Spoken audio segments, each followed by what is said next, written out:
시사인의 김은지입니다. 제가 컨디션이 몸살이 나가지고 목도 잠기고 잘해주세요 오늘. 네. 자, 힘내십시오. 첫 뉴스가 뭡니까? 네, 어제 세월호가 무트로 나왔습니다. 육상으로 옮겨진 세월호를 받침대 위에 올려놓는 거치 작업이 방금 7시부터 시작됐는데요. 오늘 인양 작업 모두 종료된다라고 합니다. 그렇군요. 드디어 나가는군요. 자, 다음 뉴스는요? 네, 우병우 전 수석에 대한 검찰이 어제 다시 구속영장 청구했습니다. 검찰 특수본이 우병우 전 수석에 대해서 영장 청구한 건 처음이지만요. 사실상 재청구 성격입니다. 지난 2월에 박영수 특별검사팀이 영장 재청구해서요. 한 차례 기각된 바가 있습니다. 예. 이건 저희가 3부에서 보겠습니다. 예. 다음 뉴스 넘어가죠. 네, 김기춘 전 실장이 측근들에게 최순실을 내가 모를 리 있겠느냐라고 털어놨다라고 채널A가 보도했습니다. 김 전 실장은 최근 박관용 전 국회의장 등 측근들을 접견하면서 속내를 털어놨다라고 하는데요. 최순실 정말 몰랐냐 측근들이 묻자 한참을 망설이다가 결국은 내가 모를 리가 있었겠냐라면서 한숨을 쉬었다라고 합니다. 네. 모를 리가 없다는 건 정무문이 알고 있었어요 이미. 예. 자, 다음 뉴스는요. 네, 박근혜 전 대통령이 오늘 검찰 4번째 조사 앞두고 있는데요. 그런데 변호인단을 대폭 해임했습니다. 유영하 변호사와 최명성 변호사를 제외한 나머지 7명을 전원 해임한 겁니다.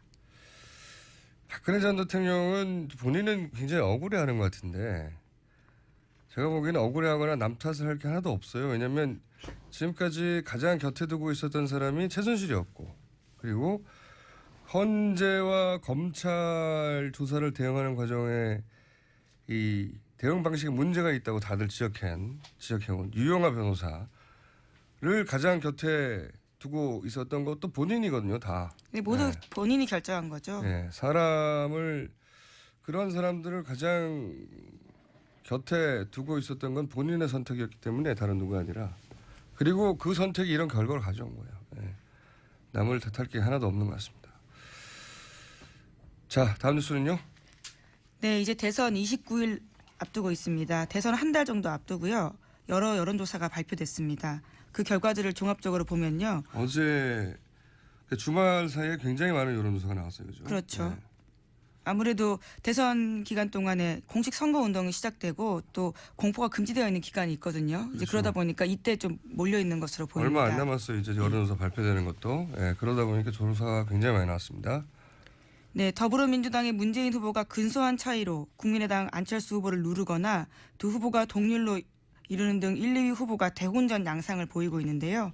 특히 어제 KBS와 연합뉴스가 코리아 리서치에 의뢰해서 발표한 결과가 눈에 띄는데 여기서는 양자, 3자, 4자, 5자 구도에서 모두 안철수 후보가 문재인 후보를 앞서고 있습니다. 앞선 정도가 아니라 물론 이제 가상이지만 양자 대결에서는 10% 이상, 12%까지 예, 앞선 조사는 처음이죠. 예, 퍼센트 포인트를 앞섰죠. 네, 굉장히 앞섰고요. 물론 이제 문 후보가 근소하게 앞서는 것도 있고 두 후보가 동률인 조사도 있었고요. 그 중에서 KBS 연합뉴스는 모든 대결 구도에서 앞서는 것으로 양자에서는 오차 범위를 훨씬 넘어서 앞서는 것으로 결과가 발표됐습니다. 양자에서는 오차 범위 이내입니다. 하지만 양자는 훨씬 앞섰습니다. 네. 제가 5자를 잘못 말씀드렸습니다. 양자는 예. 가상이지만 지금 저희가 숫자를 정확하게 말씀드릴 수 없는 이유가 뭐냐면 조사 개요를 다 말씀드려야 되는데 그럼 시간이 다 지나가요. 그래서 숫자는 정확하게 말씀드릴 수 없고 찾아보시면 되는데 10% 이상 앞서는 것으로 나와 있습니다. 저희가 오늘은 리얼미터를 통해 잠시 후에 또 다른 여론조사를 알아볼 텐데 근데 제가 이제 약간 일종의 주시인데 최근 여론조사 중에 좀 이례적인 것들이 있습니다. 제가 개인적으로 여론조사에 굉장히 관심이 많거든요. 그래서 여론조사가 나오면 조사 개요를 봅니다. 하루 지나고 나면 그 설문이 나오거든요. 그럼 설문 설계를 보고 조사 개요도 그 홈페이지에 나온 게 아니라 선관위에 가면 정확한 조사 개요가 나와요. 그런 관점에서 가만히 들여다보면 좀 이례적인 케이스가 몇 개 있는데 그 중에 일반적으로 이제 최근에 여론조사 중에 차이가 나는 거는 유무선 비율 때문에 차이가 나는 경우가 있는데 그건 또 그렇게 크게 나지는 않아요. 근데 다른 여론조사보다 좀 이례적으로 차이가 크다 하는 것 중에 제가 한두 가지만 예를 들면 문재인 안철수 후보 첫 번째 양자 대결 여론조사를 냈던 게 있죠. 내일신문과 디오피니언 예. 조사. 그게 이제 첫 번째 양자 대결이라고 하는 가상 대결 조사를 냈었는데 이때 디오피니언 조사 방식을 보면 유선 조사를 KT 등재 방식이라는 기법으로 표본을 추출했거든요. 근데 이 방식은 보수 여론이 너무 많이 잡혀서 지난 2010년일 겁니다. 아마 지방선거 때 여론조사하고 실제 결과가 판이하게 차이 난 적이 있어요. 그래서 당시 여론조사 기관들이 이 KT 등재 방식을 더 이상 사용하지 않게 된 방식이거든요.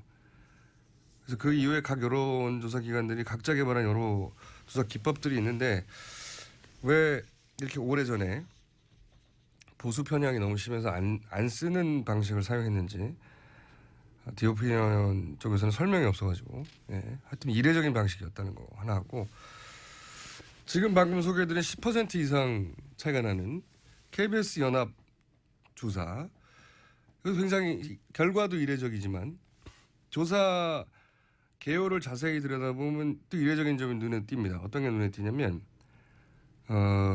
이제 모바일 조사 이거 굉장히 전문적인 영역인데 잠시 후에 리얼미터에서 조사 실장님한테 제가 여쭤볼 예정이긴 한데 제가 어젯밤에 보다가 굉장히 이상한 지점을 발견했어요. 뭐냐면 모바일 조사에서 이제 표본을 추출해야 되잖아요. 그럼 번호를 돌려야 되는데 그때 보통 010 다음에 네 자리 숫자가 나오잖아요. 이 네 자리 숫자를 대략 8천여 개, 7천여 개에서 뽑습니다. 네 자리 숫자를. 그런 다음에 마지막 네 번 숫자, 네 가지 숫자를 랜덤하게 돌려요. 그러면 그 중에 한 절반 정도는 없는 번호로 나와요. 결번으로 나오는 거죠. 근데 이번 조사에서는 아주 이거 굉장히 이례적입니다. 왜 이렇게 했는지 모르겠는데.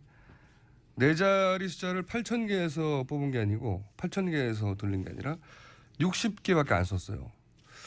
왜 이렇게 했는지 모르겠어요. 그리고 8,000개를 60개로 쥐었고 그다음에 이제 결번으로 나오는 번호를 비적격이라고 하거든요.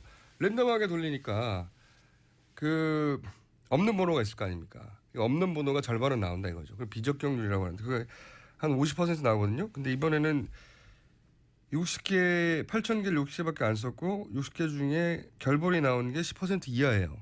대부분 있는 번호가 나왔다는 거죠. 이게 이제 이례적입니다. 왜 이렇게 나왔는지 제가 모르겠는데 이건 제가 이제 이례적이다까지만 알겠어요. 네. 왜 이럴까? 이건 조사 실장님하고 나중에 리얼미터 얘기 나눠보기로 하고요. 자, 다음 뉴스는요. 네, 여론조사 관련해서 하나 더 말씀드리면요. 조선일보 칸탑 퍼블릭 조사도 어제 나왔습니다. 여기서 보면 2012년 박근혜 전 후보를 투표한 사람들의 절반 가까이가 이번에는 안철수 후보를 지지한다라고 나왔는데요. 또 당시에 문재인 후보를 투표했다라고 응답한 사람들의 절반 이상은 또 문재인 후보를 지지한다라는 결과가 나옵니다. 이게 최근에 안철수 후보가 받고 있는 지지의 특징이죠. 이게 보수 후보들이 이제 표심이 갈 곳을 몰라 하다가 안철수 후보에게서 대안을 찾아낸 거죠. 예. 반기문에서 이제 쭉 여러 번 얘기 나왔지만 반기문에서 황교안으로 갔다가 그다음에 안희정으로 갔다가 이제는 안철수에서 대안을 찾는 표심이 모이고 있는 거죠. 네, 추세 자체는 올라가는 게 분명한 것 같습니다. 네. 여론조사 전반적으로요. 그렇게 모이고 있는 것이고요. 그게 지금 안철수 후보 상승의 특징인 거죠. 자, 다음 뉴스는요. 네, 관련해서 조갑재 씨가 어제 지난 7일에 유튜브에 공개됐던 이야기가 굉장히 화제가 되고 있습니다. 안철수 국민의당 후보를 긍정적으로 평가하면서 안철수 중도 정권이 탄생한다면 보수 세력에는 패배가 아니고 반쪽 정도의 선방, 성공은 된다 이렇게 이야기를 한 거죠. 그래도 이제 특이한 현상이죠. 예, 극우로 이제 분류되기도 하는 박근혜 대통령 탄핵 잘못됐다고 주장하는 분이 안철수 후보를 사실상 지지 선언하는 건지 안철수 후보에게 도움이 되는지는 모르겠어요. 부담스러울 것 좀 같습니다. 부담스러울 것 같긴 해요. 예, 태극기 집회까지 나갔던 사람이기 때문에요.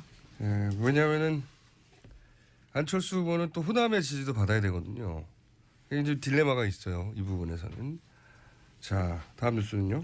자유한국당 홍준표 후보가 어제 자정 직전에 그러니까 3분 남겨두고요. 경남도지사직에서 사퇴했습니다. 그 때문에 경남도지사 보궐선거는 치러지지 않게 돼서요. 꼼수 사퇴했다 이런 비판이 거세지고 있습니다. 예, 이건 뭐 변명의 여지가 없죠. 예, 근데 결국은 그렇게 했네요. 고집은 하여튼 대단합니다. 예. 자, 다음 뉴스는요. 네, 지난 8일 조원진 의원이 자유한국당을 탈당한다 이렇게 밝혔습니다. 조 의원은 그날 친박 집회에 참석해서요. 자신이 탈당하겠다라는 의사를 밝혔고요. 박사모를 비롯한 친박 단체들이 최근에 창당한 새누리당에 합류해서 대선 출마할 가능성이 큰 것으로 보입니다. 이게 참 특이한 뉴스인데요.